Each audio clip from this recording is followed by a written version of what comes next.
Thanks everyone for being here. So Thomas Jefferson was the author of our Declaration of Independence. He was the governor of Virginia, the first Secretary of State of the United States, the second Vice President of the United States, and the third President of the United States. I mean, you could say he made it, right? His wife, Martha, bore 6 children. 4 of them died before they reached adulthood. Of the 2 that survived to adulthood, 1 died in childbirth. 1 died of old age. My favorite president, along with George Washington, Abraham Lincoln, his wife, Mary Todd, bore 4 children, all sons. Only 1 survived to adulthood. So these 2 towering figures in our country's history together had 10 children. 2 of them died of old age. They're not famous for that, right? That's not what we know about them. In fact, you probably hadn't heard that before. And the reason is, it wasn't that they had uniquely bad luck at all in the time they lived. The problem was they lived in the age before hydrocarbons. Life was simply dramatically different then. We take it for granted today, but there's no worse thing than to have your child die before you. So energy, and this change in energy, it's hard to overstate the importance of it. Energy is often called the most important resource there is, the master resource. I think there's only one exception to that, and that's human resourcefulness, right? Fortunately, energy and human resourcefulness, neither of them have practical limits. I'm going to talk today about the big picture. I'm going to start, the overview is, what is the greatest threat to humanity and to the environment today? I think one thing wins hands down. These kids weren't born in the same neighborhoods we were born. They haven't lived in the same world we've lived, right? Their life is different, dramatically different. The greatest threat to humanity and the environment, by far and away, is poverty. No one has ever risen out of poverty without a dramatic increase in their energy consumption. Let's look back at the history of energy consumption globally. So these are estimates, last 200 some years. You know, until the middle of the 1800s, almost all of humanity's energy came from the same thing it came from throughout all of time, which is biofuels, dominantly wood. Dung, grass in there too, but what's powered the world forever was wood. We were 100% renewable. But wood is, although renewable, it's just the annual flows of energy, so it's quite limited. And then you can see, kind of you get to the middle or second part of the 1800s, you can start to see that little light blue sliver arrive. That's the arrival of coal. Unfortunately for England, which was very critical in launching coal, coal did not arrive in time to save the forests of England. England almost completely deforested just from the start of industrialization and just to keep houses warm and to cook food. Coal did arrive in time to save the forests of most of Europe and the United States. The United States as well, oil was a huge part in saving our forests. Oil arrived just in time, really just in time, to save the global whale population. It was before the arrival of oil, the only really non-dangerous indoor clean burning light that people could read with after dark was whale oil. 4 to 6 barrels of oil in the head of a sperm whale. All 4 of the oceans of the world were whaled. What a precious commodity. Before when the lights went down, it was dark. You burnt wood or fire to stay warm or to cook food, but it flickers. It's not a good light to read by. All of a sudden, we had a clean burning light. And of course, nobody worried that much about the whales being destroyed. It transformed their lives. Oil, when it arrived, was first refining seeped oil into kerosene to replace that indoor lighting oil. That's the start of oil. And then obviously it grew. You can see in the numbers, it isn't until the early 1900s where it's a meaningful percent of world energy. And that's the arrival of the automobile and the use of oil in transportation fuels. You can see it's 50 years later or so when natural gas arrives. And then nuclear and hydro are the other 2 larger sources of energy. Throughout all of my life, 80% of global energy came from hydrocarbons. That's true when I was born, it's true today. And the major components of that other piece you can see on here: biofuels, hydropower, and nuclear. Today, wind and solar is big and it's growing fast. It's about 2% of total world energy. So let's go back to those times where we'll say things got transformed. Two things happened that I think just dramatically changed the world, and both of them really hitting critical mass in the 1800s. The middle, the second half of the 1800s, we had a change, a large change, at least originally among the United States and England. It spread rapidly after that, in property rights, what I'll broadly call human liberty. We unleashed economic activity, became a lot more bottom-up and not all top-down. This unleashed human ingenuity, human creativity, human enterprise. That starts to transform the world. But how much can you do? Can you build this building or fly an airplane or make an iPhone when your source of energy is wood? Absolutely not. So at the same time, we see this dramatic transformation in the availability of energy, the density and cost and cleanliness of energy. Fossil fuels, together with this increase in human liberty, just transform the world we live in. We take it for granted today. You don't have to look back far. So what happened when these two forces came together? I'm just going to highlight a few of these here. Throughout all of human history, and of course we don't have exact data, estimates are around the map, but the average life expectancy was roughly 30 to 35 years from 20,000 years ago before the invention of agricultural till 200 years ago. It didn't gradually creep up. We got more wealthy people that had a little bit more likelihood to live into old age, but that was human life expectancy. Human life expectancy since the start of fossil fuels has doubled from 30 to 35 years to 72 years. Extreme poverty. 20,000 years ago, we were hunter-gatherers, right? So we were very energy poor. Agricultural revolution brought massively more energy, but it dominantly went to just growing the population, which brought language and culture and arts and all these wonderful things. But the life of the average person didn't improve. Life expectancy didn't grow. In fact, the diet shrunk a little bit in diversity. Now we had, instead of 1% that were doing okay, we had 5, 6, 7, maybe up to 10% of people that were doing okay. But for the other 90%, life expectancy, what they did, living in grinding poverty and spending all of their waking hours trying to gather fuel, food to eat, and enough calories to burn to break down grains. We can't digest grains. Cows can. We don't have the same digestive system. We need to break down those long carbohydrate chains, and we do that by cooking. All the other things that came along with this, planes, trains, and automobiles, modern medicine, technology, the internet, they're all awesome and they're part of our lives, but none of them were possible and of course arrived without this growth in human liberty and with a much more abundant, cheap, dense energy source. Let's talk about human lives and human health, since that's sort of a central thing. This is a Gapminder plot. Each bubble is a nation. The color is what continent it's on. The size is how big it is. So you can see China and India jumping out there large. So the x-axis is energy consumption on a logarithmic scale. What's the per capita energy consumption? And then the y-axis, the vertical axis, is average life expectancy in that country. And more energy, you live longer. On the two extremes, in Japan, people live 35 years longer than they live in Chad. And they consume 100 times more energy per capita. Now, Chad is at the bottom of that totem pole today, but people in Chad, the life expectancy in Chad is higher than in any country throughout all of human history until modern times. So when I extol fossil fuels as life-changing and enable all the things we appreciate for, one of the things I hear is, well, you don't like coal. I mean, coal is dirty. And the answer I always give is, compared to what? Compared to what? I've traveled to 55 countries in sort of my quest to find out. I first thought I wanted to understand what caused poverty. I realized I asked the wrong question. Poverty was the state of humanity throughout all time. The question is, how do we rise out of poverty?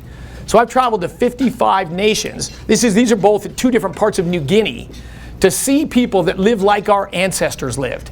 And so you can see graphically here, before the arrival of fossil fuels, people lived in huts and they burnt wood indoors to stay warm and to cook food. This is normal. So you bring electricity or coal, you have a dramatic improvement of environmental quality and life expectancy. Now we hear a lot about emissions and air pollution and threats to the planet, and that's a more complicated topic. But let me just talk about what's by far and away the most important air emission and pollutant we have. This is World Health Organization data. Sadly, they had their first ever World Conference on particulate matter, small particulates in the air. This is the dominant human impact of pollution. So the green and the blue, this year, 7 million people die from air pollution, and high 90% of them are dying from one pollutant, this particulate matter, very small stuff.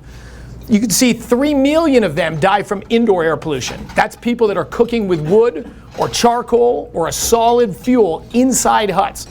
That kills 3 million people a year. About 4 million additional people die from particulate matter pollution, but exterior pollution.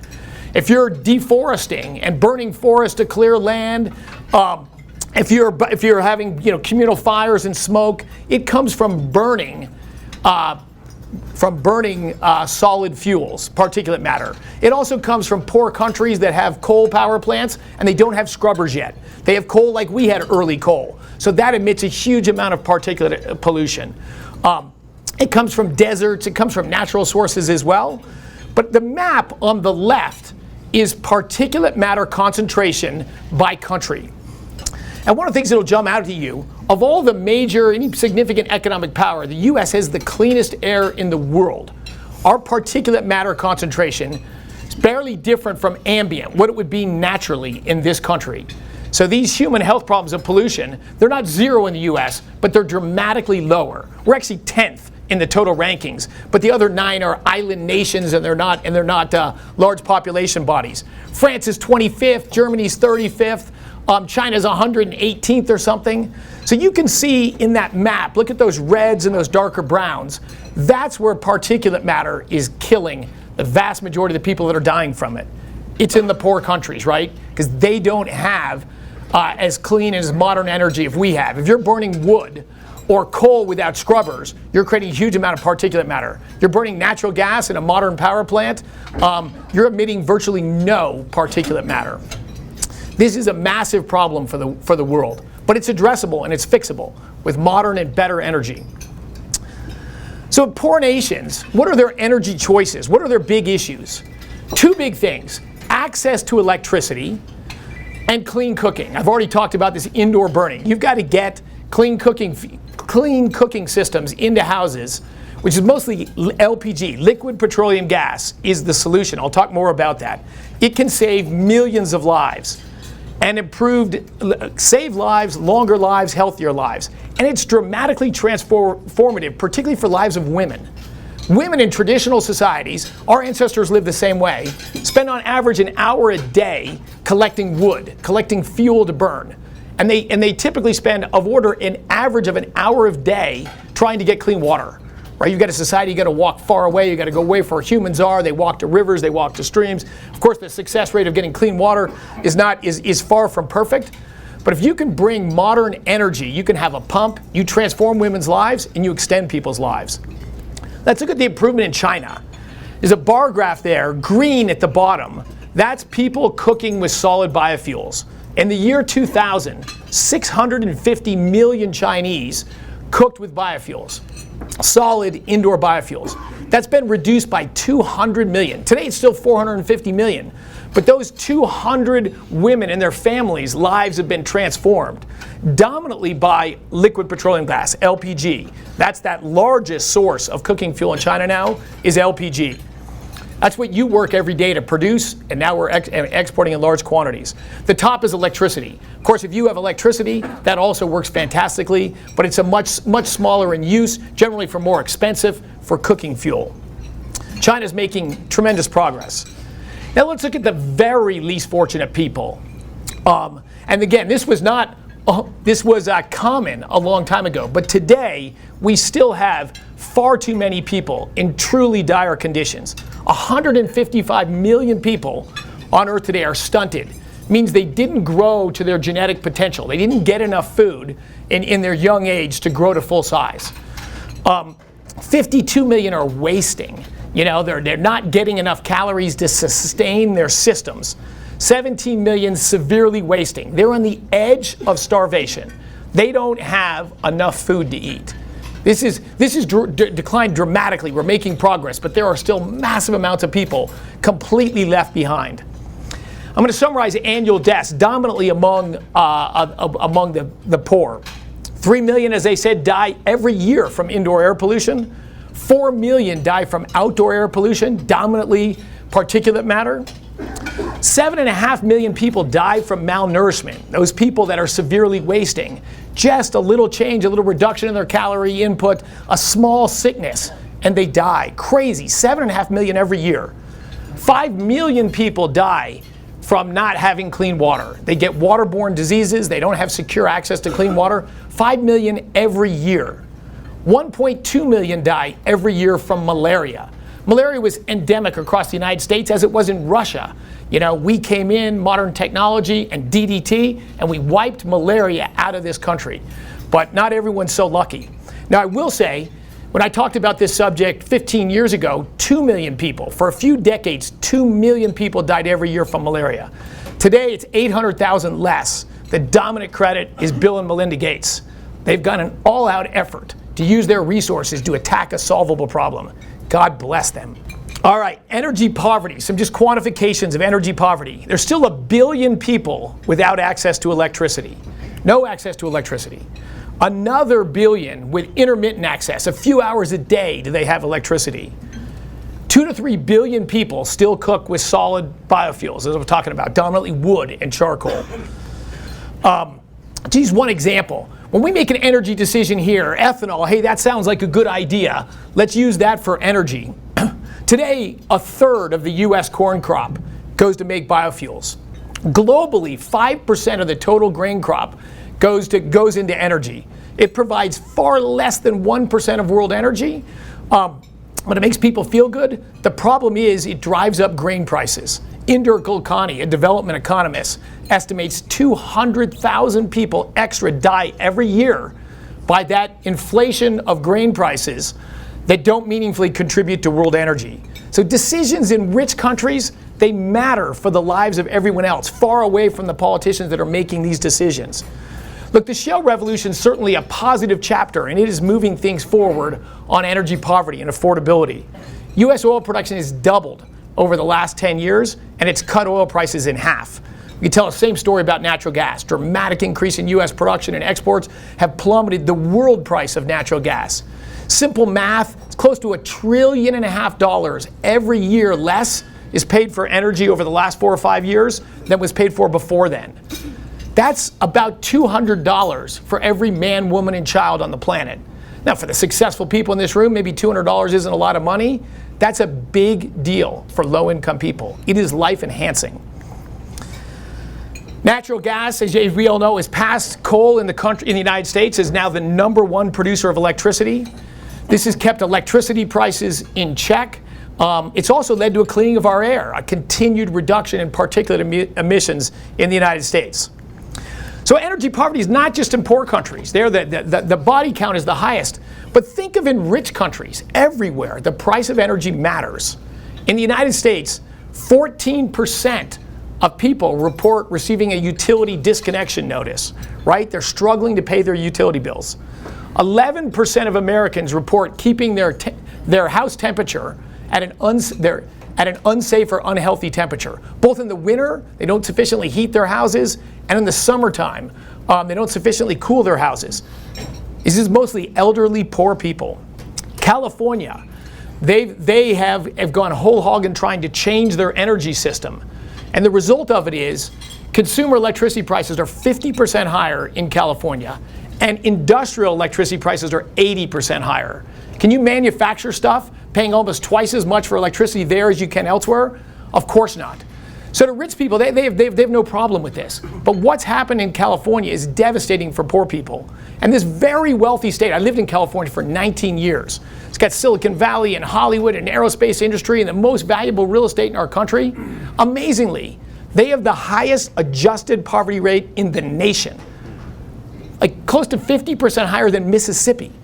Right, the U.S. Census Bureau publishes the poverty rate, and they just publish the gross number. That's not the relevant number. You're making $12,000 a year in Mississippi. You're living a lot different than $12,000 a year in San Francisco or L.A. So when you correct that for the cost of goods, California is #1 in poverty. How do you take a rich state and make poverty so large? That's forgetting about what policies mean to people less fortunate than policymakers. In Colorado, in our own state right here in Colorado, we have relatively low energy prices compared to the state. That's a huge benefit for the poor of Colorado. But we still have in the San Luis Valley, our poorest part of Colorado, 25% of low-income houses, their dominant heating fuel is wood. We already talked about the incredible damage to health for those families for using wood as heating. Germany's gone all in 19 years. Several $100 billion invested to change their energy system, nominally to protect the world, to make the environment safer and better. 3 times higher electricity prices in Germany than the United States. I'll use the British data here, but the German data is even worse. This is from the public health authorities in Great Britain, estimate 65 people a day, so over 20,000 annually, freeze to death in Great Britain. Energy's expensive. You're poor, you're elderly, you can't afford to heat your house properly. That causes deaths, not discomfort, just discomfort, deaths. In Germany, the estimate is 40,000 people die every year because of expensive energy, and they can't control the climates in their houses. We've seen the yellow vest protests in France. When you jack up the price of energy, you impact people's lives. Now let's just talk about electricity access. This is a map. Right? Dark green means you got a lot of electricity per capita. And this one, light red is the worst. Red is you don't have as much electricity. Green is you do. So not surprisingly, you can see the poor nations there, low electricity consumption. So this map doesn't look a lot different, but it's a totally different map. This is plotting malnourished 5-year-olds. What percent of 5-year-olds are malnourished? You can barely tell the difference between the energy map and the malnourished 5-year-olds map. In fact, to use an example, Niger has 80 times higher 5-year-old malnourishment than we do in the United States. And they consume 1/200th as much energy as we do in the United States. So there's the map side by side. You probably couldn't tell me which map is on which side.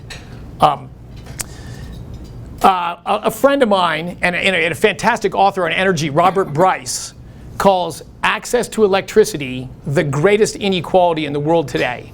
Imagine your life. You walk into your house and there's no light switch. You turn on the light switch, it doesn't go on. How is your life different? How do you charge your iPhone? Energy matters. So all right, so we got 1 billion people with no access to electricity and 1 billion with only intermittent access. Where did the last billion people that got electricity? They got it over the last 15 to 18 years. Where did they get that electricity from? So we want to bash coal? Well, 450 million people got access to electricity for the first time from coal over the last 15 or 16 years. 170 million from natural gas, 70 million from oil, 18 million from hydro. So 70% from fossil fuels, 87% from fossil fuels plus hydro. That's what's bringing electricity to low-income people.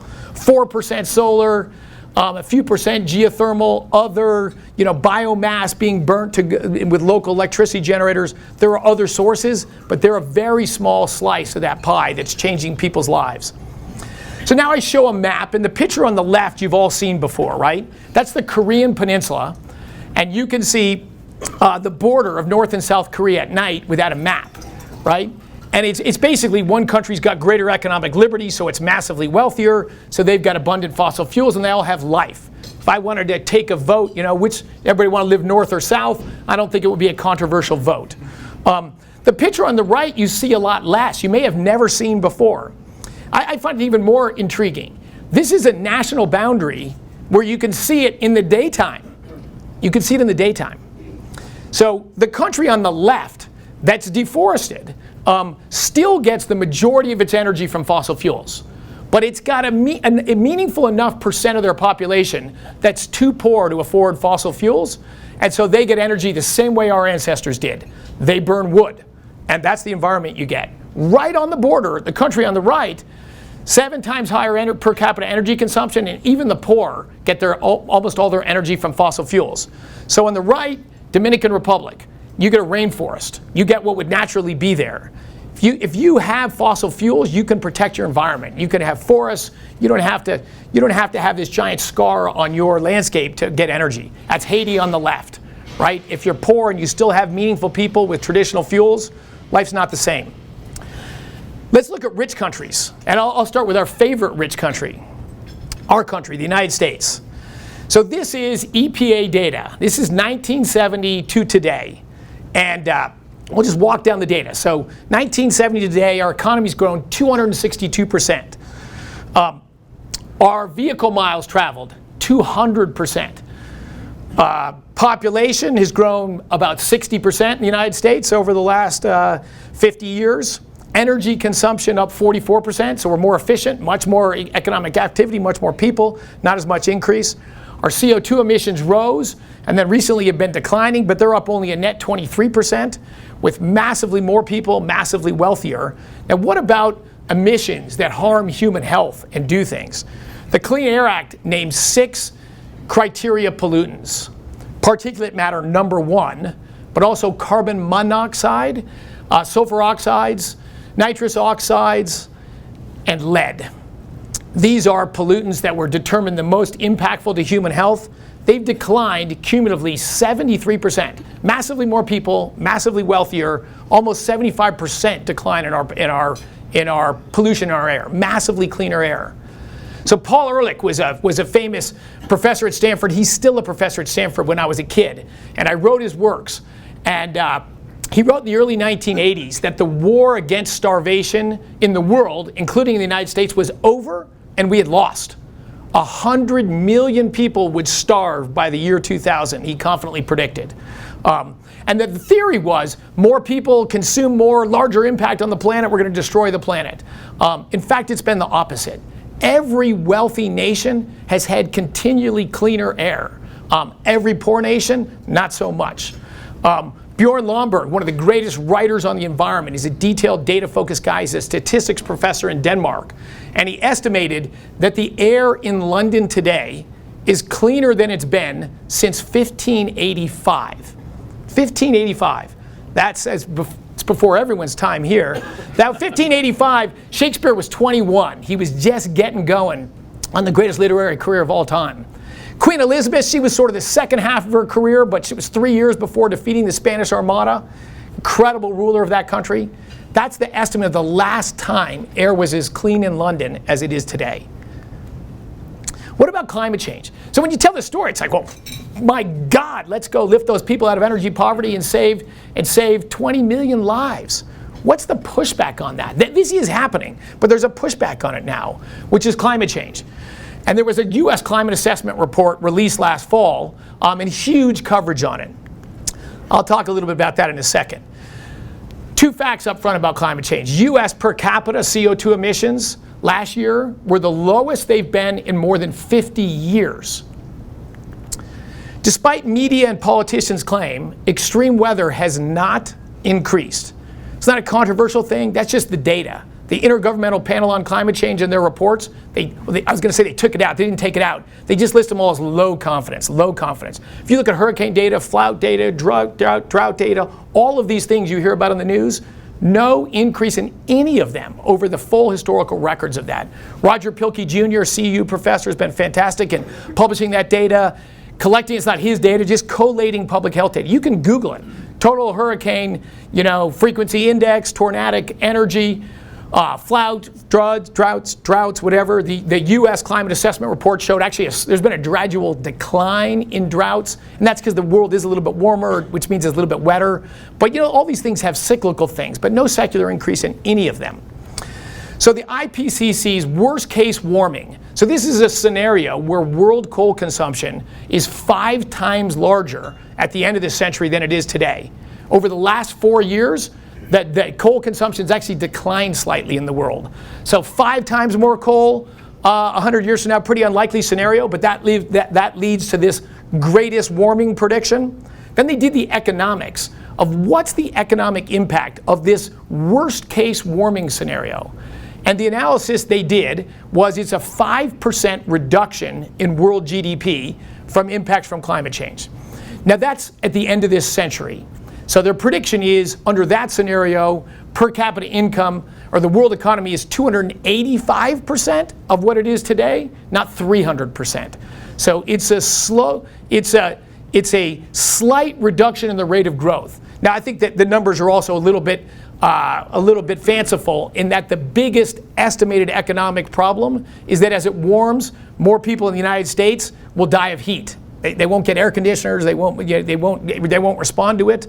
They'll live the way they do today. So I think those numbers, by anyone who looks at heat deaths or whatever, would say they're wildly inflated. But take it for what it is. It's actually not that big of an impact over a century. The New York Times ran the headline, 10% economic decline, worse than the financial crisis. Well, where'd they get that? Well, they took the worst case and just said, what if it's twice as bad? 5% is the worst case, let's just make it 10. And then let's not say it's spread out over a century as the world's getting massively richer. So headlines don't necessarily align with what's actually in the reports. So probably the greatest, most esteemed, and I think fantastic economist, William Nordhaus, is a Nobel Prize winning Yale economist. He's dedicated a huge amount of his effort on trying to study the economics of climate change. His estimate is if we tried to achieve the Kyoto Protocol, and this is using positive feedback, so we got to do a lot to keep warming at less than 2 degrees C, which is 3.6 degrees Fahrenheit. His estimate is that costs $134 trillion. And the costs are massively larger than the benefits. The IPCC's latest report for 2 degrees C warming, 3.6 Fahrenheit, is economic damage to the world of 0.5%. 2 months of today's economic growth is their estimated damage at the Paris Agreement target for warming. $134 trillion, to forestall 0.5% reduction in GDP at the end of the century.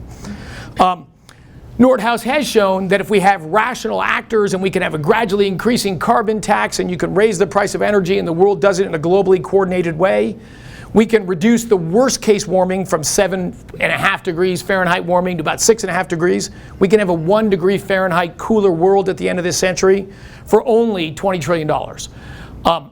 This is arguably the costs are slightly smaller than the benefits. So maybe we should do that. That's a coordinated policy to do that. And that's a worst case warming scenario.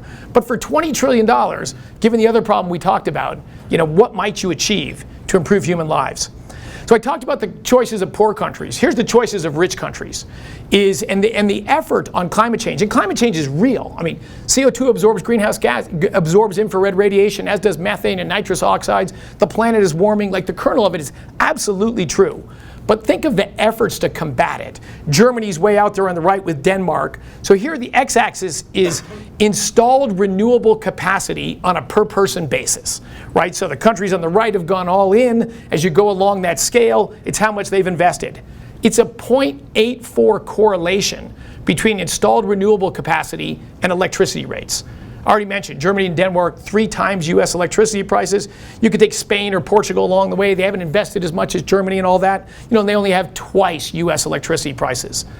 Germany, by the way, has reduced their CO2 emissions over the last decade meaningfully less than the United States has.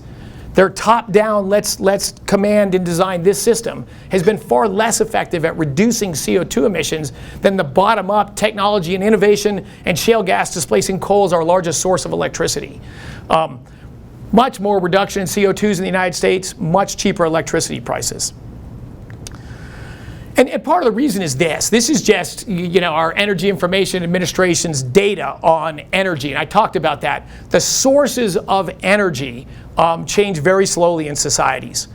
You know, as they said, we've been in the 80-some% throughout my whole life, and their projection with existing subsidies and efforts in way, that'll drop to 75% in 2040. U.S. energy production, I won't go into this, but the bottom, the red line is exports of energy, and the green and the blue line is imports of energy. So as the U.S. economy grew, we imported more and more energy. As the start of the shale revolution, we started to export more energy. At the end of this year, we'll cross over. In total, this is not just oil and gas, it's across all energy sources. We will export more energy to the world that will import. And as you can see, projecting forward, we will be a large net exporter of energy. And what does that mean? It means more energy, means lower prices, means more people out of poverty, longer, healthier lives. I celebrate that stuff. Hans Rosling, Swedish public health doctor, very funny. You may have seen his Gapminder videos or whatever. He talks about the state of the world and the improvement. He wrote a great book called Factfulness that's out recently. I highly recommend it. But he broke down people in the world as living at sort of 4 broader levels. Level 1, don't have shoes, barefoot, open buckets in search of water, often not getting clean water, cooking with solid biofuels. I've been talking a lot about those people. The next step up, and this is factor of 4 increase in per capita income. Bicycles for transportation now, sealed jugs to transport water long distances and not lose it all. Starting to get LPG, almost half those people have LPG, so they're cooking cleaner, they're living longer. Tier 3, you go down to Mexico, people have running water, they got motorbikes, they as well have clean cooking systems. And level 4 over there is most of the people in the United States. They got cars, running water in your own houses, fancy ranges and all that. But about 1 billion people live at that level 1. 3 billion people have made that step over and live at level 2. 2 billion people at level 2, and 1 billion the developed countries relatively wealthy in the world. To me, the overwhelming human agenda should be to move people up those levels so they can have longer, safer, richer, healthier lives like we do. So my conclusions, the last 200 years, there is huge optimism. The general trend is fantastically positive. Unparalleled progress in the human condition. Probably my single favorite statistic, if you look over the last 25 years, 130,000 people every day are lifted out of extreme poverty. They cross over that $2 a day per capita income. That's just enormous progress in the world. Shale revolution is actually boosting that rate because we're lowering the cost of energy that's lifting people up. So this is still going on, but we have headwinds on it now. This headwinds is climate change is real, but I think there's this over myopic, and I personally believe immoral focus on climate change. If you focus on only one thing and don't care about the unintended consequences of others, you damage. I've walked through the damages of what expensive energy means. So the road to hell is paved with good intentions. The World Health Organization, the International Monetary Fund, wealthy donor governments now, they want to support energy development, they want to give aid, but now they want to restrict aid not for fossil fuels. Well, where did 87% of the people get electricity before? We're slowing down the arrival of cleaner energy to cook with and electricity to poor countries because we think we're helping them with climate change. Now, climate change is real, but it's a slow creeping problem and nowhere near the urgency of these other issues. So my strong belief is do not limit people's energy choices to reduce greenhouse gases, because the bottom line is it keeps more people in poverty, harms the environment, far more than climate change does. Think of deforestation, think of particulate emissions in the air. These are real and very significant environmental harms. They can be addressed, they can be fixed, but we've been taking our eye off that ball. Empower people now with cheap and abundant energy to save lives, forests, air quality, and water quality. Thanks for putting up with my talk, and that's it. Wow.